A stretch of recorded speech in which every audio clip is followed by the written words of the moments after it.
No pekný večer vám všetkým prajem. A ďakujem veľmi pekne, že ste prišli na historicky prvú diskusiu českého a slovenského Nudge Networku.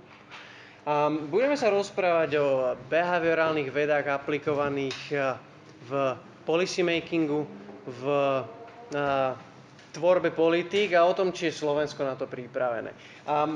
Asi na začiatok vám v krátkosti predstavím, kto vlastne bude diskutovať. A po mojej pravici je docentka Emília Sičaková-Beblava, ktorá je riaditeľkou Ústavu verejnej politiky na Fakulte sociálnych a ekonomických vied UK. Predtým pôsobila dlho ako riaditeľka Transparency International Slovensko a ešte stále si v štruktúrach Transparency. Na návsevke tento semester tiež historicky prvýkrát sa učil predmet behaviorálna verejná politika a pevne veríme, že to bude taký prvý krôčik ku takej širšej popularizácii tejto témy. Čiže to je Ema.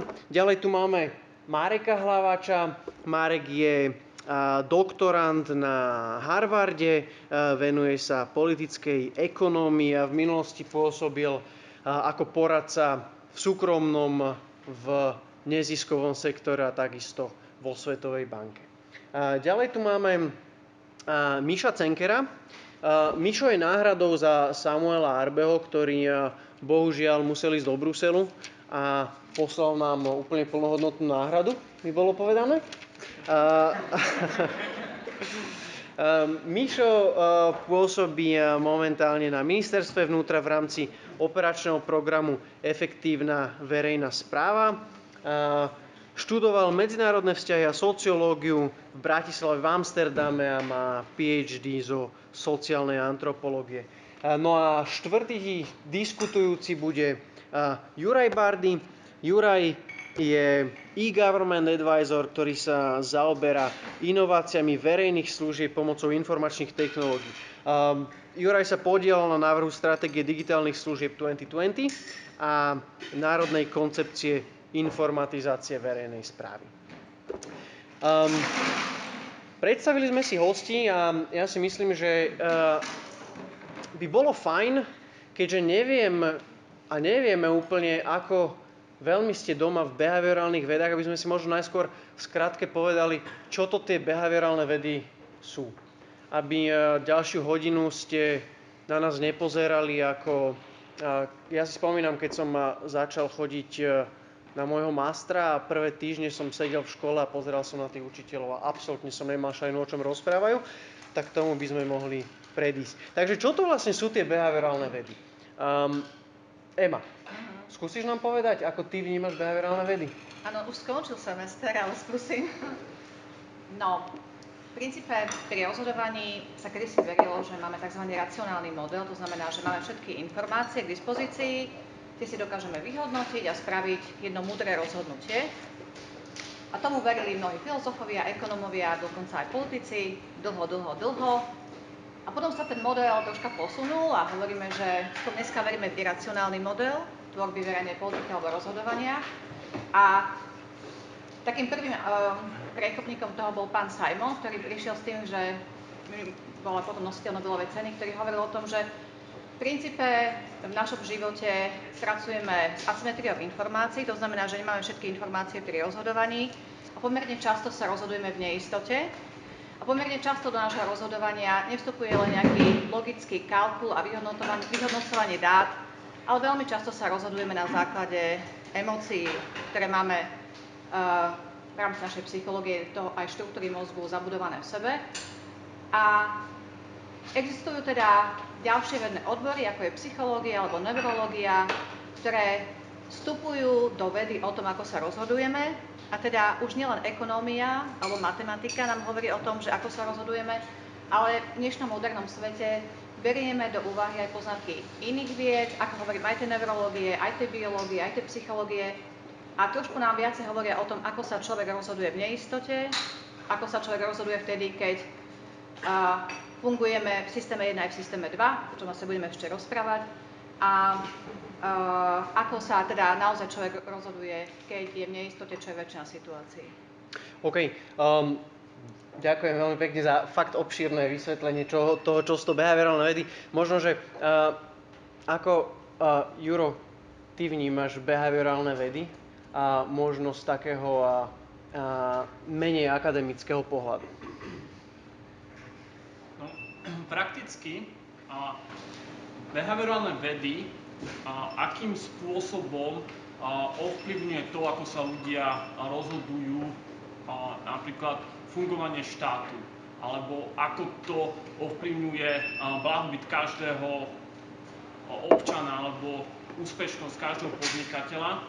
Dennodenné rozhodnutia sú kľúčové v týchto otázkach. No a vlastne, keď sa nad tým zamýšľame, hovoríme najmä o tom, aká by mala vyzerať architektúra voľby, to znamená možnosti, ktoré štát poskytuje ľuďom, občanom alebo podnikateľom na to, aby mohli slobodne žiť a ísť za svojím šťastím, aby dosiahli čo najlepšie výsledky.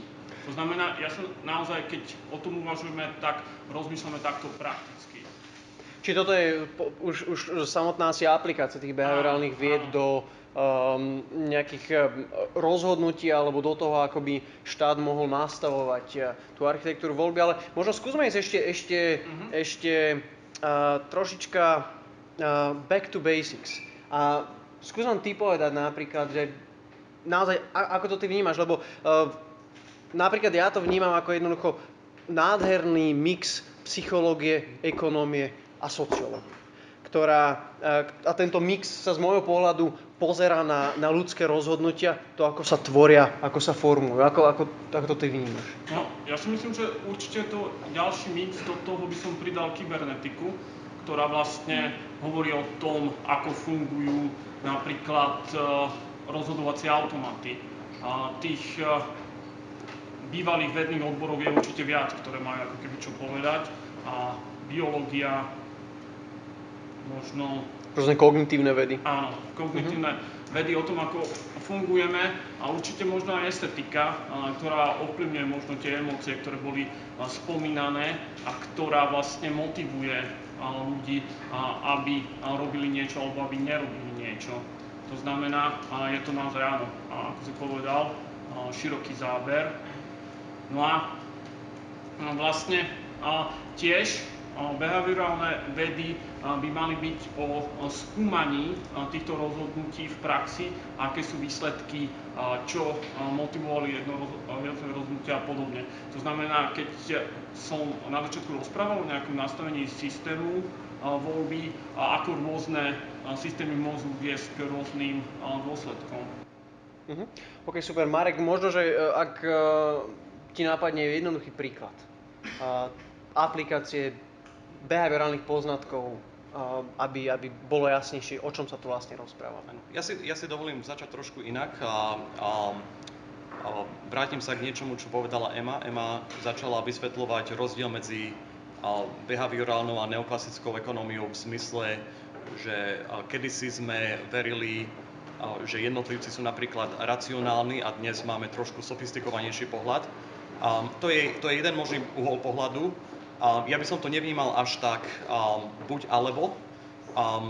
Povedal by som si skôr, že každý model, už len z toho, že je model, je akýmsi zjednodušením reality. Teda neoklasický model, ten taký štandardný, tradičný ekonomický model hovorí, že máme jednotlivcov, ktorí sa rozhodujú racionálne, snažia sa zmaximalizovať svoj úžitok, vyberajú si z možností, ktoré sú im dostupné tak, aby mali čo najväčšie benefity pre seba. A na druhej strane máme model, kde jednotlivci možno nie sú plne racionálni, čo vieme, že v skutočnosti nie sú. A povedal by som, že povedať, že v minulosti sme verili jednému a dnes veríme druhému, možno nie je tá najproduktívnejšia debata. Ja by som to skôr sformuloval tak, že každý model by sme mali hodnotiť podľa toho, ako nám dokáže predpovedať výsledky rôznych verejných politík a podobne.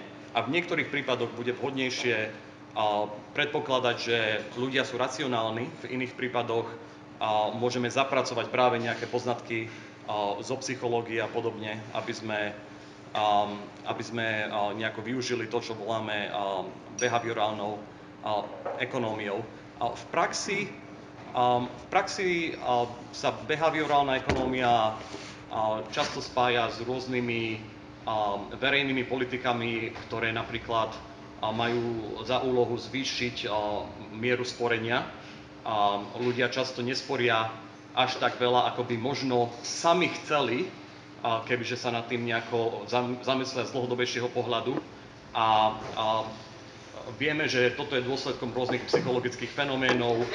Ľudia sú v istom zmysle krátkozrakí, preferujú okamžitý úžitok, menej dbajú na náklady, ktoré sú možno v budúcnosti a preto oddialujú sporenie.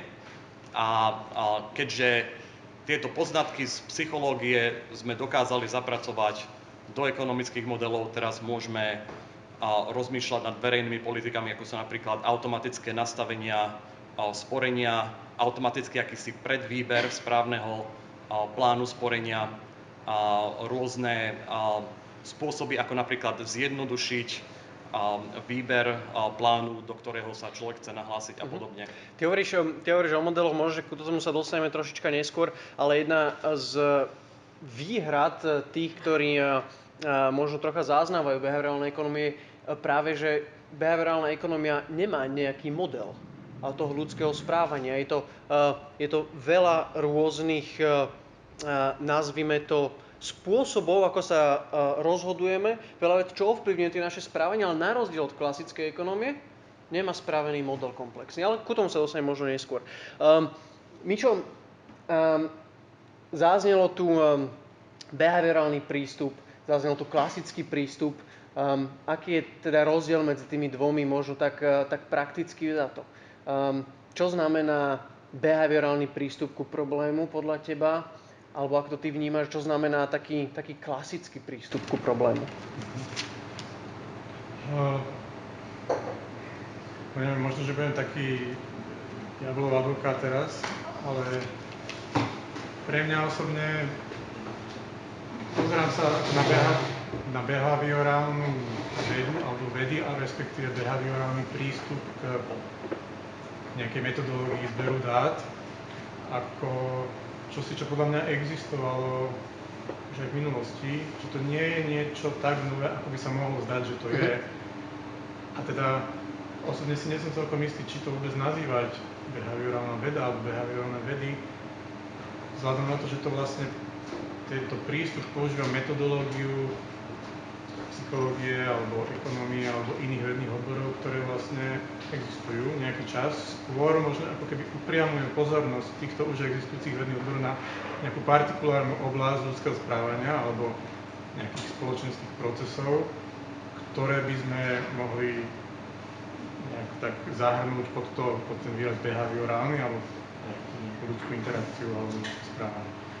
Takže porovnanie toho, čo je bolo klasické a čo je behaviorálne, mne osobne ako by nedávalo až tak zmysel, lebo mám pocit, že až tak veľmi by sa to nemuselo oddelovať, respektíve odlišovať od toho, čo by sme mohli vnímať ako klasické. V prípade, že chceme robiť poctivú vedu.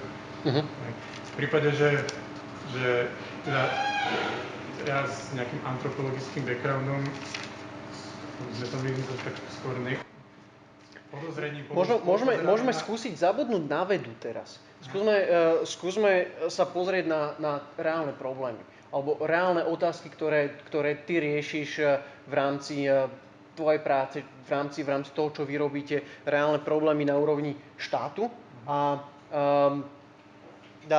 predpokladám, že veľa z nás bude chcieť počuť, ako by mohol vyzerať iný prístup ku riešeniu tých problémov alebo iný prístup k navrhovaniu politík, ktorý by bol viac zameraný na naozaj tú ľudskú časť toho celého.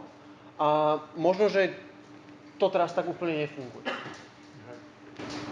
No ak by sme sa bavili o štáte a o fungovaní štátu, o kreovaní politík štátu, to je samozrejme úplne, že nová keby téma, alebo do veľkej miery je to obrovská téma, takže ťažko to uchopiť ako veľmi krátkej odpovedi, ale ja to vzhľadom na štát vnímam v kontexte nejakého evidence-based policy making, v kontexte tvorby politík na základe nejakých dát. A tieto dáta môžu mať aj charakter dát, ktoré opisujú ľudské správanie v nejakých konkrétnych témach alebo nejakých konkrétnych aplikáciách. A tým pádom to môžeme to nazvať behaviorálnym prístupom. Môže to vnímať aj nejaké také counterintuitive, nejaké zaujímavé formy ľudského správania, na ktoré by sa ten tzv. Nejaký klasický model nedal aplikovať, alebo keby sme aplikovali, tak by sme mali menej presné výsledky ako týmito novšími prístupmi. Ale osobne si myslím, že ten primárny dôraz by mal byť na tú širšiu koncepciu stavania politík na nejakých dátach. A teraz, kde všade by sa to mohlo, no úplne naprieč celou verejnou správou by sa mali tvoriť politiky, ktoré by mali byť postavené na základe nejakých empirických skúseností, empirických dát. A potom aj aplikácia týchto politík by mala byť potom spätne samozrejme vyhodnocovaná a potom prispôsobovaná tomu, čo to vyhodnotenie ukazuje. Čiže ty dávaš do veľmi veľkého súvisu evidence-based a behaviorally inspired, alebo behaviorálnu verejnú politiku a evidence-based politiku. To je veľmi zaujímavé, ako sa ty, Ema, napríklad pozeráš. Je to z tvojho pohľadu to isté, alebo vidíš tam rozdiel? Sa nevylučuje vôbec. A ja uvediem možno pár príkladov, že tie behaviorálne vedy sú dneska v kontexte verejnej politiky zaujímavé tým, že oni naozaj chcú vedieť, čo reálne funguje.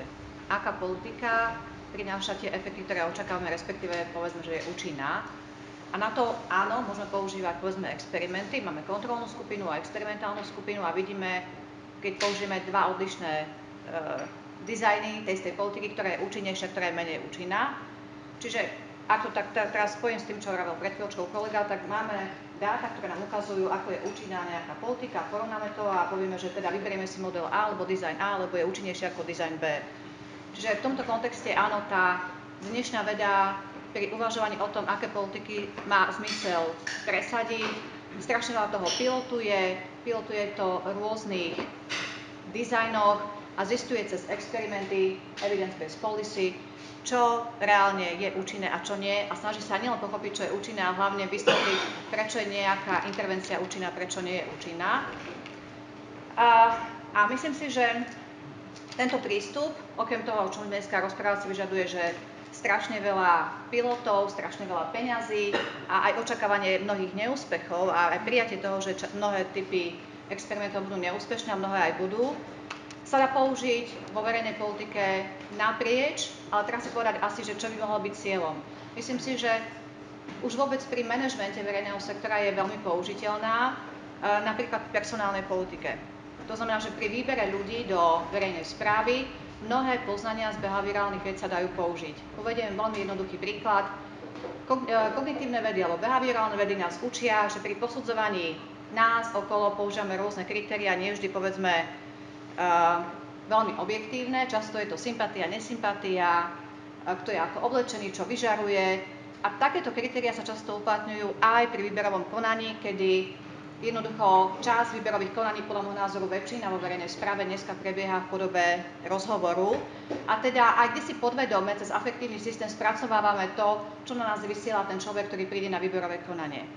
Neexistuje žiadna štúdia, evidence-based policy, ktorá by dokázala, že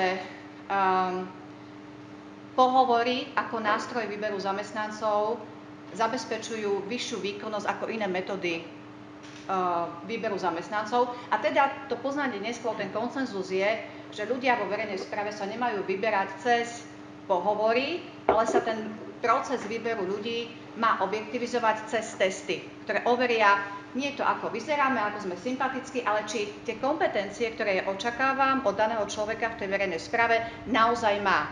A to je veľmi jasný a konkrétny poznatok aj psychológie, aj neurovedy, aj testovania, aj experimentu do toho, ako má byť organizovaná verejná správa na to, aby tie výsledky, ktoré od nej očakávame, zabezpečovala, lebo tie výsledky budú robiť konkrétni ľudia a nie stroje. A tí konkrétni ľudia majú byť dobrí. A teda tie behaviorálne vedy nás učia, že máme ľudí vyberať nie na základe pohovorov a sympatí, nesympatí a halo efektov a iných typov efektov, herdingu, ale na základe overenia ich skutočných kompetencií. Čo si napríklad vyžaduje, že brutálny náraz profesionalizácie verejnej správy, aby som ja už predtým, ako niekoho prijímam, vedela popísať kompetencie, talenty, požiadavky, ktoré od toho človeka chcem, aby vedel, aby danú prácu dokázal robiť. Toto asi nie je iba problém štátnej správy, ale je to veľký problém a celé HR je dosť komplikovaná otázka, lebo predikčné hodnoty neštrukturovaných interviú sú plus minus 0.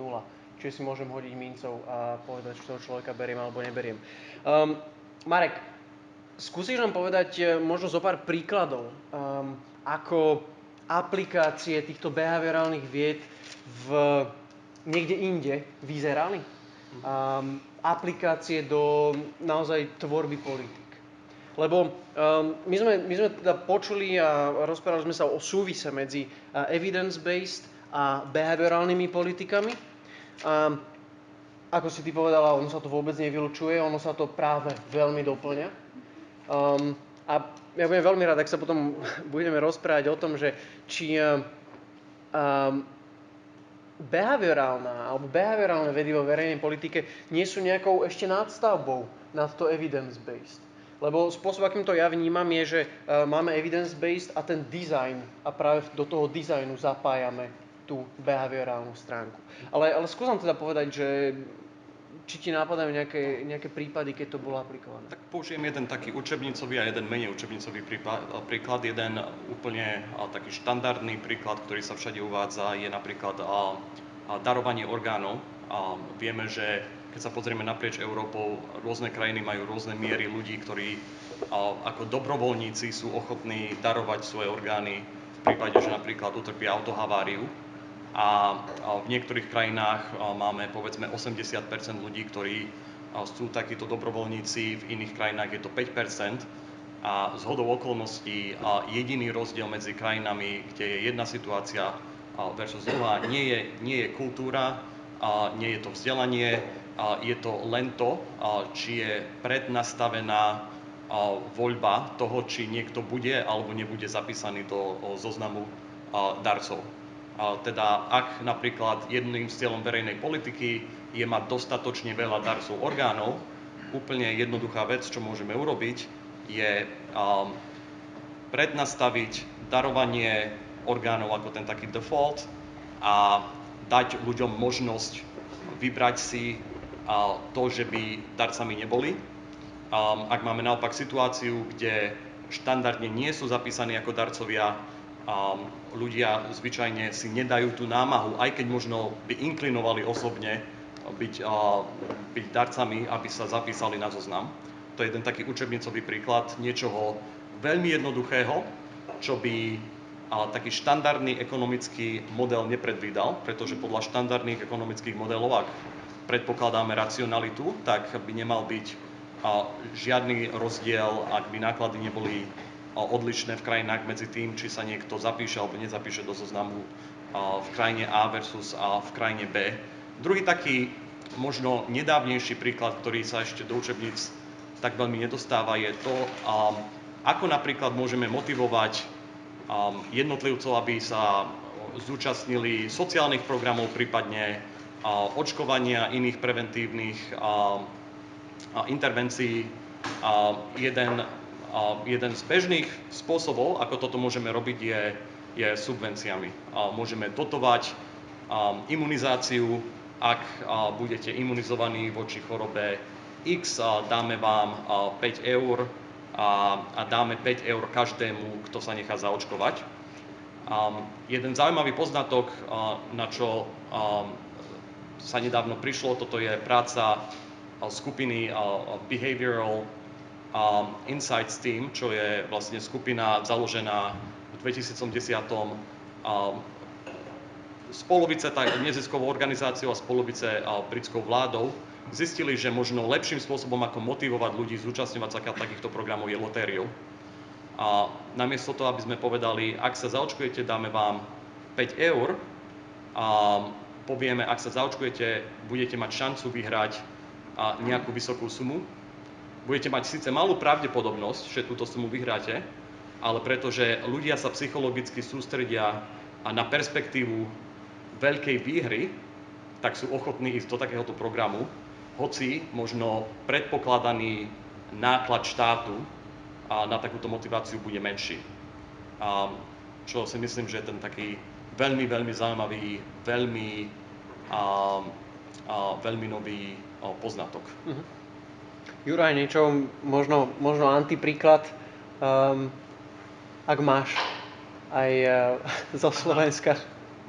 No, ja som chcel ešte na začiatok povedať, že ako ja v tej verejnej politike vnímam ten rozdiel medzi klasickým prístupom a behaviorálnym prístupom a potom prejdem k tomu antipríkladu, ktorý som vlastne už viackrát rozprával. Čo sa týka klasického prístupu, ten je v prvom rade zameraný na návrh legislatívy alebo pravidiel alebo regulácií, ako majú subjekty jednať. Ale behaviorálny prístup vlastne berie do úvahy to, ako sa naozaj ľudia správajú. Lebo málo kto z vás ráno, keď vstane a ide niečo spraviť, tak si otvorí zbierku zákonov a orientuje sa podľa toho, že čo mu paragrafy prikazujú alebo čo mu umožňujú.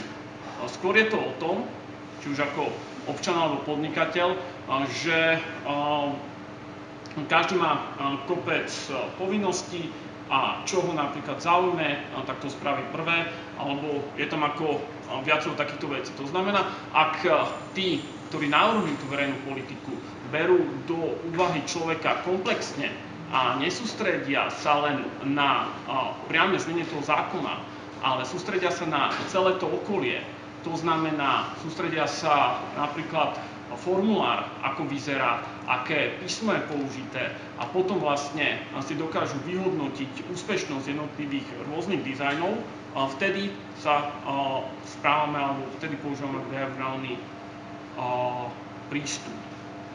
No a napríklad určite ste viacerí z vás počuli o elektronizácii a o tom, že štát investoval približne 1 miliardu eur do toho, aby sme mali elektronickú vládu.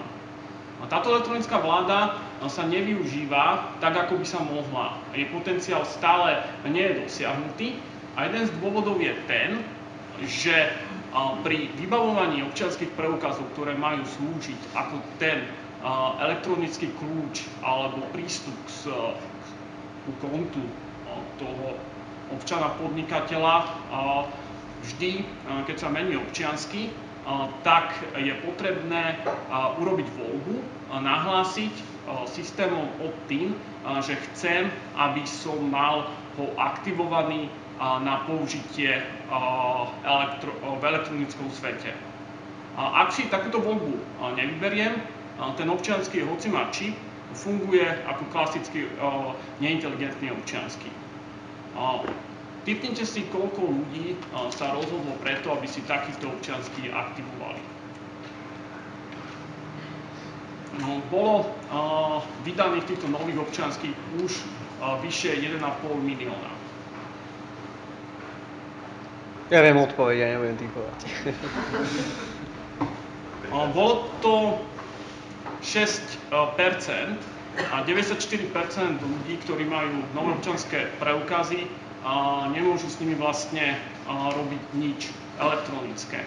A je to taký ukážkový príklad na Slovensku, ako sme nezohľadnili behaviorálny aspekt pri nastavení toho systému, ako sa vydávajú občianske. A dokonca, ak ste si zvolili, že chcete mať aktivovaný tento občiansky, vo väčšine prípadov sa vám stalo, že vás zamestnanci ministerstva vnútra aktívne odhovárali, že Bolo to spôsobené s tým, že mali prácu naviac a neboli nejako motivovaní tým, že koľko sa im podarí aktivovať takýchto občianskych. Toto je potrebné zmeniť a napríklad perfektný spôsob, kde môžeme ako keby využiť behaviorálny prístup je, ako do budúcnosti zabezpečiť to, že väčšina občanov si vymení občiansky tak, aby ho mohla elektronicky používať a to je také jednoduchšie, napríklad zmenou toho systému, že buď to bude povinne aktivované, alebo až na moje požiadanie mi ho deaktivujú alebo niečo podobné. To je jednoduchšie, ale treba to spraviť, lebo stále ako keby tých ľudí nepribúda. No a tá náročnejšia úloha, ktorá je pred nami, je ako tých 1,4 milióna ľudí motivovať, aby išli na nejaké miesto a aktivovali si, ak ho nemajú aktivovaný. To bude celkom dobrý challenge. Myslím si, že sa zapotíme, kým toto vyriešime. Vyriešiť čím skôr. Je to podľa mňa perfektný prípad, kde by sa behaviorálna veda dala aplikovať. Môžem jeden príklad? Jasné, nech sa páči. Ja som chcela povedať, že ono sa dá aplikovať naozaj strašne široko. Povedzme, ten Insight britský tím, ktorý spomínal Marek, skúšal také jednoduché experimenty, ako je na školách sa pozreli na to, že prečo žiaci majú zlé výsledky z testov z matematiky a chceli zlepšiť tie výsledky a tak chceli podnetiť rodičov, aby sa s deckami pred učením pred písomkou naučili. Tak spravili veľmi lacný experiment, to znamená, že zobrali kontrolnú skupinu, kde neviem, či matkám alebo otcom, ale predpokladám, že matkám posielali večer pred testom SMS-ku, že zajtra je test z matematiky a táto kontrolná skupina mala výrazne lepšie výsledky zrazu z matematiky ako tá skupina, kde neposielali rodičom reminder, že zajtra naše dieťa má písomku, zopakujte si s ním proste tie cvičenia. A čiže nie len povedzme pri takých veľkých témach, ako ste tuto načrtli vy, ale aj pri takých jednoduchých veciach sa zamýšľajú nad tým, ako zvýšiť účinnosť danej intervencie, napríklad naučiť dieťa matematiku a pomerne aj s lacnými peniazmi spôsobiť to, aby sme zmenili správanie či už toho rodiča alebo toho dieťaťa a veríme, že je to v prospech toho dieťaťa, že ak veríme v to, že dieťa chodí do školy, cieľom je, aby sa niečo naučilo, tak robíme všetko preto, aby sa aj niečo naučilo. Čiže aj takéto príklady, veľmi jednoduché, sa dneska v praxi v mnohých krajinách používajú. Ešte možno by bolo zaujímavé zamyslieť sa nad tým, či by sme mohli experimenty zabudovať do samotných verejných politík. Môžeme robiť piloty môžu byť nákladné, ale ak máme záujem robiť verejnú politiku na základe empirických dôkazov, bolo by možno dobre zamýšľať sa nad tým, či pri navrhovaní verejnej politiky vytvárame nejaký prirodzený experiment, či máme nejakú prirodzenú skupinu, ktorá je ovplyvnená nejakou novou zmenou a potom porovnateľnú, ktorá nie je, aby sme takto celkom jednoducho mohli získať nejaké dôkazy, ktoré potom môžeme použiť na to, aby sme dokázali dôveryhodne uvážiť, či je politika efektívna alebo nie je. Čo konkrétne myslíš? Prirodzene, že bude jedna skupina ovplyvnená? Ako úplný ideál, experimentálny ideál je randomizácia, čo je zrejme v mnohých prípadoch politicky nepriepustné. Ak si predstavíme nejakú intervenciu v rámci zdravotníctva, ktorá hypoteticky môže zachraňovať životy a náhodne priraďovať nejaké liečenie skupine A versus skupine B, je zrejme politicky nepriepustné. Aj eticky asi. Aj eticky to môže byť.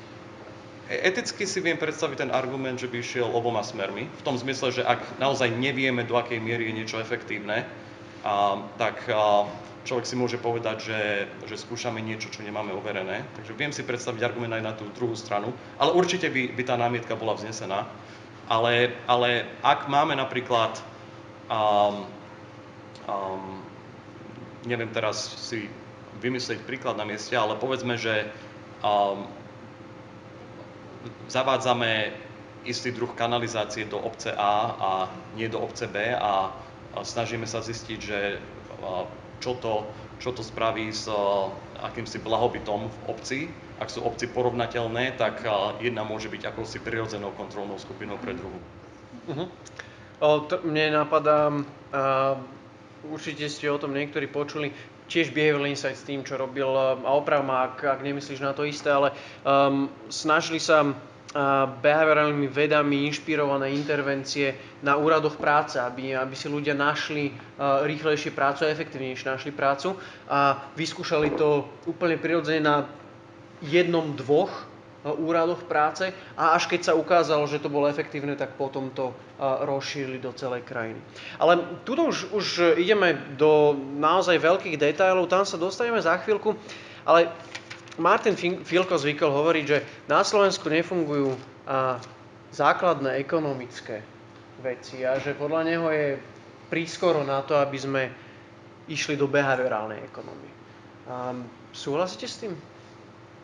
Áno, on hovoril na tej poslednej debate, keď sme mali ešte túto s Otakarom, že Martin povedal, že najprv ich naučme, čo je Keynes a potom ich učme, čo je Kahneman.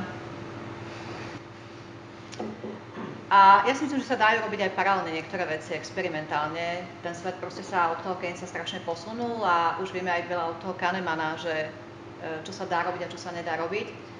Ja som skôr skeptická, naozaj skôr z takého hľadiska, že či a to už možno ľudia z IFP alebo z iných inštitúcií, ktoré rozmýšľajú nad tým, ako robiť verejnú politiku, majú premyslené, že naozaj vedieť vôbec robiť dizajn experimentov, robiť tie piloty, odskúšať ich, skúsiť tú účinnosť, na základe toho navrhovať verejnú politiku, lebo z tohto hľadiska je to naozaj jeden vec policy, proste mám to odskúšané, vidím tú účinnosť, 4 dizajny vyšli, 5 nevyšiel, proste viem robiť rozhodnutia, ale znovu opakujem, toto je akože schodná cesta, podľa mňa veľmi múdra cesta, ale drahá cesta. A to si tiež treba povedať, že minimálne krátkodobo drahá, lebo ona je lacná v tom, že prinesie dobré riešenia. Respektíve mali priniesť lepšie riešenia, ako sú dneska, inak by to nemalo zmysel táto debata. Len keď veríme, že behaviorálna veda nám umožní robiť lepšie verejné politiky a teda zvýši blahobyt na všetkých, tak potom má zmysel do nej investovať. Ale tá investícia je aj do ľudí, aj do tých experimentov a aj do nejakej verejnej mienky, kde si budeme musieť povedať, že áno, z tých 5 dizajnov 4 nevidú. A nie je to žiadna tragédia, je to normálne. Takto je proste všade na svete, že sa vyskúšajú rôzne dizajny a až na základe tohto experimentu budeme vedieť, že niečo funguje a niečo nie. A neviem, či sme na to pripravení aj z toho hľadiska, proste byť schopní tej základnej reflexie toho, že verejné politiky nie sú absolútne, nie sú jednoduché, že musíme uvažovať nad tým, ako to vyzerá, ako vyzerajú defaulty, či vyzerajú tak alebo inak. A ja netrúfam si vôbec posúdiť kvalitu ľudí, ktorí uvažujú nad tvorbou, respektíve sú poverení a sú platení z mojich daní za to, že tie verejné politiky robia. Do akej miery vôbec toto povedomie o týchto trendoch tu existuje a aj vôbec ten metodologický aparát na takúto tvorbu verejných politik. To ja neviem posúdiť. To je možno otázka na... No, jasne, Juraj? Ja som chcel k tomu len dodať, alebo možno odpovedať, že ja si myslím, že je práve teraz na Slovensku ten správny čas, kedy je to potrebné začať minimálne v pilotných iniciatívach začať aplikovať. No a kolegovia na efektnej verejnej správe majú k dispozícii obrovské množstvo prostriedkov. Ja si napríklad nemyslím, že behaviorálne prístupy sú oproti iným typom investícií, ktoré robí tento štát, nejako veľmi drahé. Podľa mňa skôr za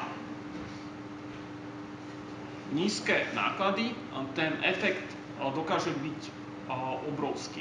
Keď sa podarí napríklad zlepšiť sporenie, tak strašne veľa ľudí bude mať spokojný dôchodok. Keď sa podarí zlepšiť prevenciu, ľudia budú zdravší v budúcnosti a naozaj môže ísť nejaká intervencia, ktorá stojí rádovo 10 000 eur, jej efekt o pár rokov alebo desiatkov rokov môže byť miliardy eur.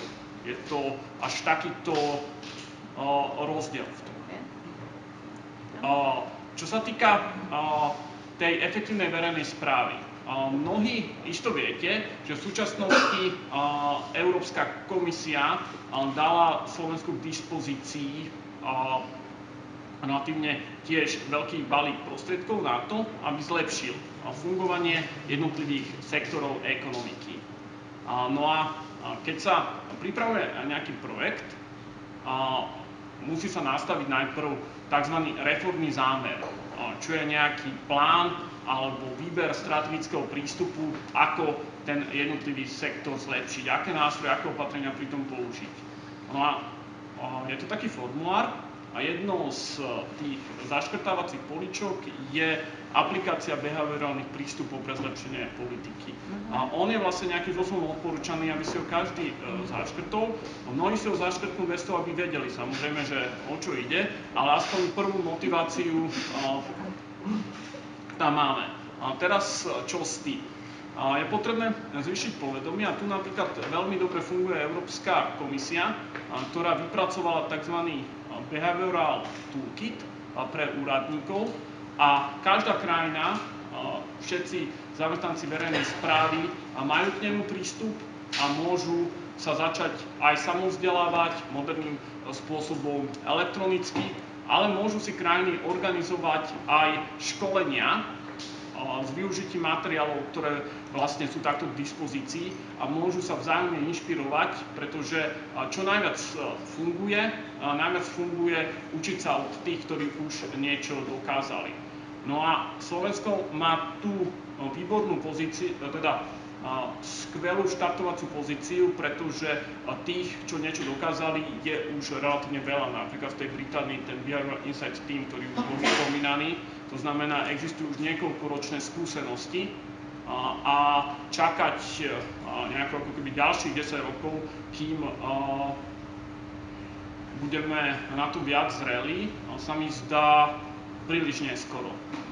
Máme finančné prostriedky a máme už relatívne vzdelaných ľudí vo verejnej správe, ktorí to dokážu aplikovať.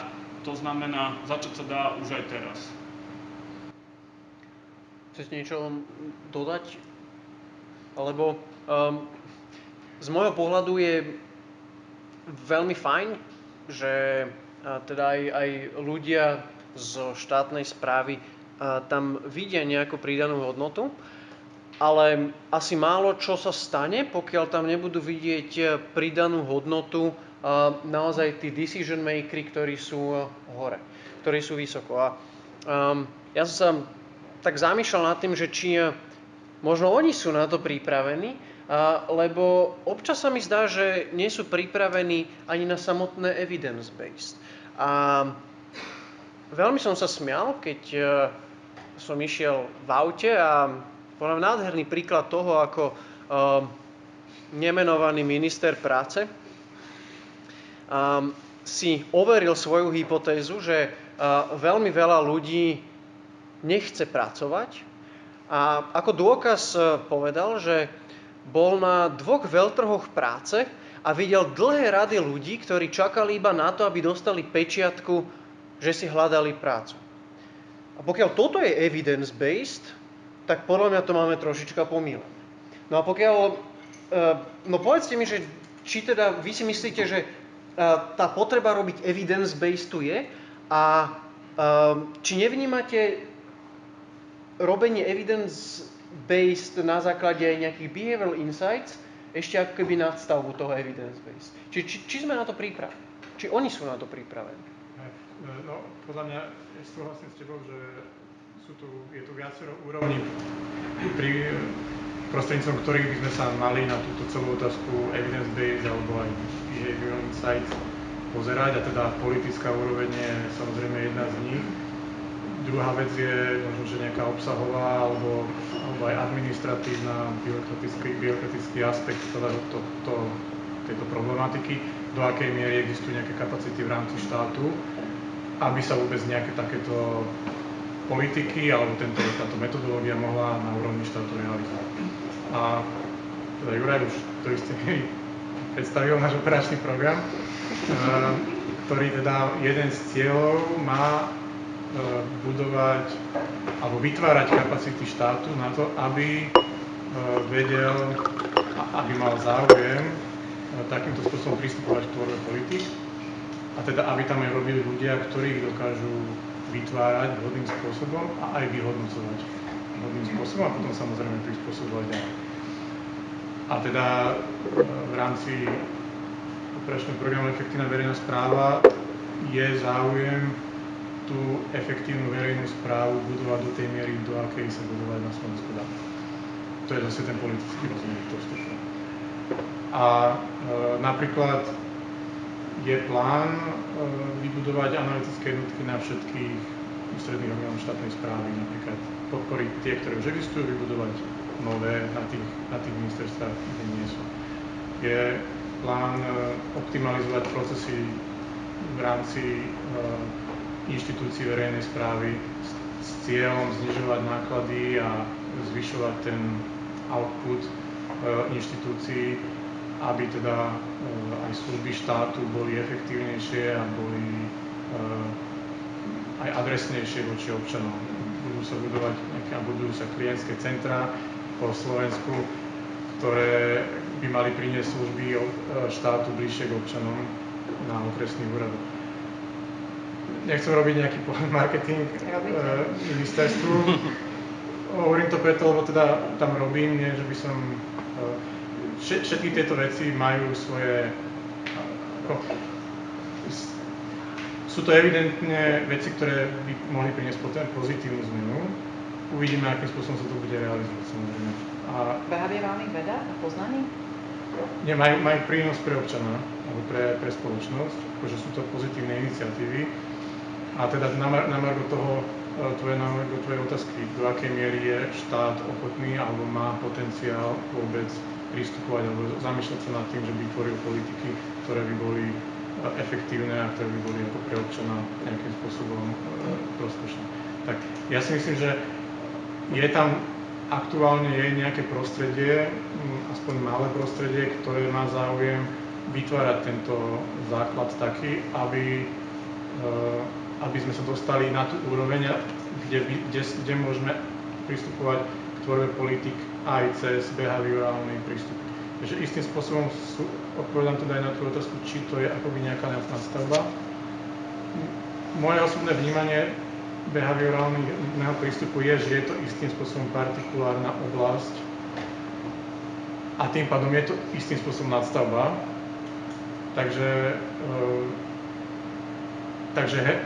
súhlasím s tým, čo ty hovoríš a v prípade, že vytvoríme dostatočné kapacity naprieč verejnou správou, že budú vedieť odborným spôsobom pristupovať k vytváraniu politik, tak áno, je tam potom samozrejme priestor na to, aby sme sa teda pozreli na tie veci aj cez behaviorálny prístup.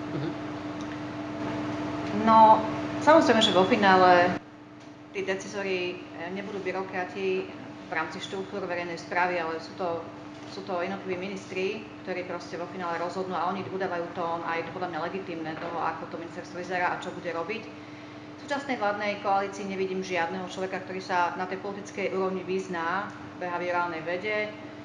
Z politickej triedy poznám iba Ivana Mikloša, ktorý o tom učí na svojej univerzite, má tam niekoľko prednášok o Kahnemanovi. Môj manžel sa tomu venoval, ak berieme Filka ako politika, čo ja som ho brala ako politika, tak on sa tomu venoval. A nikoho iného môžete ma opraviť, koho poznáte z politickej triedy, z také naozaj, že poslanci a ministri, nepoznám nikoho, kto nejak vážnejšie, do akej miery to robí každý, tiež neviem, to si nedokážem povedať. A nikoho iného a čítam noviny všetky denne, to znamená, nikoho som nikdy nepočula iného rozprávať o tom, že by koncept behaviorálnych vied a správania sa a zlyhania integroval do rozhodovania o tom, ako majú vyzerať verejné politiky, ale budem rada, ak sa mýlim.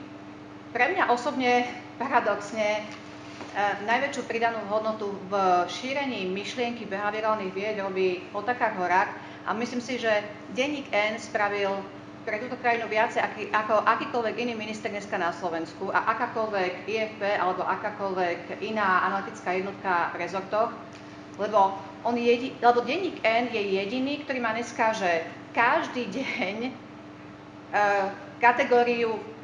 každý deň v týždni kategóriu veda a v tej vede si proste najali Otakara Horáka, ktorý píše o tom, čo my vieme z behaviorálnych vied, o tom, ako sa rozhodujeme a kde robíme chyby. To nerobí, že žiadne médium, to nerobí, že žiadne ministerstvo, žiadna analytická jednotka.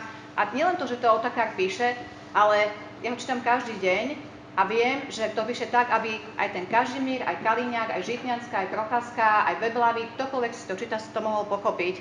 A pre mňa osobne to je ten najväčší prínos k poznaniu a pochopeniu behaviorálnej vedy na Slovensku. Lebo toto si nedodala, alebo si najskôr povedala, že Otakar Horák má väčší prínos ako všetky analytické jednotky. Nie, k poznaniu behaviorálnych vied a tlaku treba to dať na správnu mieru, na to, aby sa uvažovanie o tom, že človek nie je dokonalý a robí chyby a afektívne mechanizmy fungujú, dostalo do uvažovania o tom, ako defaultne nastaviť verejné politiky. Táto debata tu nebeží na jednotlivých ministerstvách, ak ju rozbehnú tie analytické jednotky, bude to úplne že super, ale zatiaľ jediného, tým, že to učím, tým, že sa tomu venujem, tak sa snažím pozerať, že kto sa tomu venuje v tom slovenskom priestore a naozaj tak akože plošne sa tomu venuje len denník N. Nikoho iného som dneska nezaznamenala, že naozaj tomu venuje tú kapacitu a kdokoľvek, aj ten minister, aj ten politik iného typu, povedzme, že poslanec, či na tej lokálnej alebo centrálnej úrovni, si to môže prečítať. A naozaj, nie preto, že to taká dneska sedí, toto ja nemám z hľadiska šírenia tej myšlienky a možno aj zmeny a záujmu viacerých politikov o túto tému ako kľúčové, lebo ja už som relatívne staršia, ja už som zažila rôzne analytické jednotky za rôznych vlád, už by som chcela vidieť konečne nejaký paper, ktorý by ukázal ich reálnu pridanú hodnotu okrem IFP, kto koľko vznikol, koľko ľudia tam boli, koľko odišli, koľko boli odidení, koľko reálne nič nespravili, koľko návrhov z toho, čo spravili reálne tí ministri zobrali, koľko si to ani nevšimli, že taký inštitút majú. Čiže nie som skeptická voči analytickým kapacitám na ministerstvách, to som nechcela povedať, mi sa páči, že vznikajú, ale ich reálna pridaná hodnota v kontexte toho, že to rozhodovanie je vo finále politické, je veľmi otázna, ak na tej triede budú ľudia, ktorí o tom netušia nič. Čiže Toto je dôležitá otázka. Jasné? Ja by som len dodal, že podľa mňa je dôležité rozlišovať ten politickú rovinu veci a oddeliť politiku od štátu, od verejnej správy. To sa nedá, veď to je súčasť toho. No práve, že podľa mňa sa to dá, a aj keď teda ten vplyv je tam obrovský samozrejme, ale to, že sa nejaký politik nezaoberá evidence-based policy, lebo to vôbec nezaujíma, pretože v politike z úplne iných dôvodov, ešte neznamená, že ľudia, ktorí robia na rezorte, ktorý on vedie, sa tým nezaoberajú, respektíve nemajú o to záujem a nemajú aj nejaké možnosti, možno, že menšom ako by mohli chcieť, to aj nejakým spôsobom do praxe zavádzať. Takže aj myslím, že sa tu asi všetci zhodneme, že to politické vedenie, aké nie je šťastné pre Slovensko a to poviem mierne, ale to neznamená, že na tých úrovniach, ktoré nie sú vidno v médiách, sa nedejú, alebo nie je tam potenciál na to, aby sa možno, že v budúcnosti mohlo niečo pozitívne udiať aj vo veci budovania napríklad tohto evidence-based, alebo pri analýze dopadov vplyvov politík, pri tvorbe politík sa rozširujú dĺžky vplyvov. Ako sú to veci, ktoré môžu mať pozitívny efekt a nemusia mať vôbec žiaden. Ide o to, že akým spôsobom sa budú robiť, samozrejme. Môžeme mať analytické jednotky, ktoré budú úplne neefektívne, lebo jednak tam budú zlí analytici a nebude vôbec dopyt po výstupoch analytických jednotiek. Ale to už je ako tá aplikačná rovina veci. No. Môžeme byť skeptickí, že doteraz sa to nedarilo veľmi, čo ale asi by sme zase netvrdili a určite ani vy netvrdíte, že s tým pádom to nejakým spôsobom vyautuje tú iniciatívu ako tak. Nie, ja by som bola rada, že som ma teraz presvedčili, že vaše oddelenie dalo 10 návrhov, ktoré majú behaviorálny aspekt zabudovaný a 10 návrhov minister prijal. Tak, jak ste ich nastavili. No, to ja neviem. To je to, čo ja, keď sa pozerám, nevidím. A nechcem byť skeptická, ja chcem byť optimista. O tom je mohla byť taká stránka, že vlastne boli to behaviorálne návrhy a všetky, ktoré vlastne sú vyprodukované, by tam boli a bolo by potom možné sledovať, ktoré sú prijaté a ktoré nie. Že to je dobrý nápad aj pre vás, že ako vlastne nejakým spôsobom zvýšiť záujem tej politickej triedy o to, ako sa zlepšuje ich rezort. No ale vlastne tu je dôležité tiež povedať, že je potrebné, aby politici cítili tú spoločenskú objednávku aj z dola, že o takéto politiky je záujem a o zlepšenie ich činnosti. Napríklad to vidno teraz na tom aplikovaní value for money prístupu. Že odkedy to ľudia začali chcieť, odkedy sa o tom začalo rozprávať, o mnoho lepšie sa začali napríklad pripravovať štúdie veľkých projektov, aby tam tá value for money bola dobre výraznená a tiež, aby boli porovnané rôzne alternatívy. No a myslím si, že behaviorálne vedy môže čakať podobný osud, ak sa to nastaví správne. Ak sme sa rozprávali o Európskej únii, podľa mňa tá pomáha tiež tomu, aby aj politici pochopili, ako je to dôležité, robiť taký report. Na webovej stránke je možné vidieť mapu Európy s tým, že pre každú krajinu sú viditeľné príklady, kedy sa im podarilo zaujímavo aplikovať behaviorálne vedy. A Slovensko tam ako nemá zatiaľ nič. Vlastne tým, že sme predsednícka krajina, bolo by veľmi fajn, keďže tam máme aspoň jeden úspešný príklad. Keď sa podarí urobiť nejaký prvý pilotný príklad, kde sa to otestuje v praxi, a na to by sme sa mali sústrediť, spustiť aspoň jednu iniciatívu, ktorá priniesie reálne výsledky. Ak sa ukáže, že funguje a že ju napríklad ľudia chcú, že politici sú pozitívne odmenení, napríklad dobrým PR alebo ako sa to dá použiť, tak sa to začne nabalovať ako snehová guľa a budeme mať viacej iniciatív. Zároveň si vyskúšame metodiky a môžeme si predávať skúsenosti. To znamená, potrebujeme začať a potrebujeme v tej Európe mať aspoň jeden pozitívny prípad. Môžem len takú poznámočku, že na to sú napríklad vhodné také pracoviská, ako ja vediem, že Ústav verejnej politiky na Univerzite Komenského.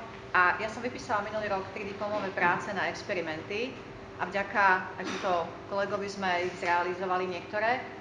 Ale ja vám poviem, že napríklad študentka mi napísala, že potrebujem 400 € na to, aby som spravila experiment na železničnej stanici. Či nám Univerzita Komenského tých 400 € dá? To nebola veľká položka, ale my ich nemáme. My nemáme ani tých 400 €, to nie sú veľké peniaze proti tomu, aké veľké projekty sa tu realizujú. A bol to pre mňa problém, nájsť tých 400 €. Aby som mohla dať študentke, že choď a správ experiment na železničnej stanici, kde sme sa snažili vysvetliť, snažili sme sa o to, aby sa nefajčilo na rôznych miestach, aby tam nebola obrovská špina, ale aby ľudia, ktorí si chcú zafajčiť pred stanicou, vedeli, že tam sú proste tie koše, kde sa proste má fajčiť, tak sme spravili také stopy, ktoré odvedú až k miestu, kde je naozaj povolené fajčiť, aby teda tam bolo menej špiny a všetci sa nám lepšie dýchalo na tej železničnej stanici, taký behaviorálny experiment. Ale stalo to 400 € a bol to pre nás problém. My sme ich nemali. Nakoniec sme to nejak nazbierali, ako sme to zvládli, len robili sme to na kolenách a musíš to uznať, že sme to robili na kolenách. A tu proste nie je fond štátny, ktorý by, a fakt nehovorím o veľkých peniazoch, ktorý by umožňoval tieto experimenty takýmto spôsobom rôznymi pracoviskami, univerzitami, napríklad cez diplomové práce, nadšených študentov, ktorí ani nechceli peniaze za svoju prácu, za to, že tam odstali, len na to, aby tam tie stopy mohli nafarbiť na tú zem, potrebovali proste nakúpiť materiál. A ja by som so svojimi študentmi toto rada robila, že Matúš? No proste my potrebujeme aspoň tých 400 € na prácu. My nemáme. Takže tu by sme mohli začať, že poďme robiť piloty, ale prosím vás, aspoň 400 € na jeden pilot. To je ale asi trocha komplexnejšia otázka niekde inde. A tiež je potom otázne, že či toto je spôsob, akým upútať na tie možné riešenia. Že či naozaj treba začať tu, lebo ty si hovoril o objednávke z dola. Ale mne príde trocha utopické čakať na objednávku z dola, keď... aby sa vy vytvorili, nečakať na ňu, ale začať o tom ešte viacej, ako keby napríklad toto stretnutie je podľa mňa taký prvý dobrý začiatok, alebo treba sa o tom ako keby rozprávať, treba ukázať, že táto téma ako keby rezonuje, že treba v tom ako keby niečo robiť, treba sa dožadovať, ja neviem, víziev na to, aby sa dali robiť z verejných zdrojov takéto testovacie projektov. Podľa mňa je to ako keby dobrý nápad, good idea. Slovakia. Alebo naklonovať Otakarov horákov v každých novinách, že? Ja sa trošku prikloním k Matejovi v tom, že môže byť utopické očakávať, že bude akási verejná objednávka toho, aby sme 400 € platili niekomu, aby maloval stopy pred hlavnou stanicou v Bratislave. Čo si viem predstaviť je, že neviem si predstaviť, že by spoločenská objednávka prišla vo forme mali by sme podporovať experimenty, to je príliš abstraktné pre voliča. alebo mali by sme podporiť princípy behaviorálnej vedy, čo je úplne nepochopiteľné pre hocikoho. Ale kde sa to môže možno podariť, je ukázať na špecifické príklady zlyhaní. Ak máme prípady ľudí, ktorí sa dlho nerozhodli a sporia menej, než majú, a potom majú malé dôchodky, tak opisom konkrétnych problémov možno si viem predstaviť, že by vznikla objednávka na to, aby boli nejako vopred nastavené štandardné príspevky, aby sme rozmýšľali nad tým, či ľudia majú byť štandardne v prvom alebo v druhom pilieri a podobne. Takže začal by som skôr z tých negatívnych dôsledkov, ktoré možno cítime, ak nepoužívame tieto princípy, a nie z abstraktných východísk typu chceme robiť experimenty, chceme použiť túto novú metodológiu, ktorú pochopia ľudia s ekonomickým vzdelaním, ale ťažko sa to predá voličom všeobecne. Lebo sú to omrvinky popri Bašternákoch, Kaliňákoch a tak ďalej, čiže môže byť dosť ťažké na to upútať pozornosť. A to je podľa mňa tá kľúčová otázka, že lebo v Británii, keď vznikol Behavioral Insight Team, tak on bol podporený priamo prime ministrom. Čiže tá iniciatíva, neviem teda skadiaľ prišla, ale teda tá podpora bola z vrchu. Nevyšlo to zo spodu, že by teraz nejakí motivovaní zamestnanci ministerstiev si načítali niečo o tom a začali robiť veci inak, ale prišlo to z vrchu. Otázka je, že či tuto to môže prísť z vrchu, asi skôr nie, ale aj to, čo ty hovoríš, je, že je tu priestor na to, aby to prišlo tak niekde zo stredu možno. A práve tam, kde vy máte financie, možno, že môžeš skúsiť povedať, možno aj ty, Juraj, ste priamo v tom štátnom aparáte, kde vy vidíte priestor na konkrétne veci, kde by sa dalo začať, lebo vidíme v tom zmysel, vidíme, že by to malo veľkú pridanú hodnotu, a teraz ako začať?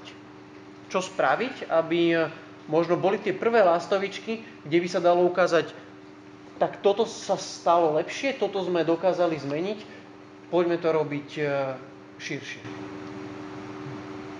No, ja si osobne myslím, že odpoviem ti na otázku tak trochu ešte, že ten tlak z dola podľa mňa môže fungovať v prípade, že ľudia budú mať nejakú základné očakávanie od toho, že štát bude nejakým spôsobom reagovať na nejakú situáciu, v ktorej sa oni nachádzajú, nejakou dobrou službou štátu, alebo že budú mať očakávania od štátu nejaké pozitívne.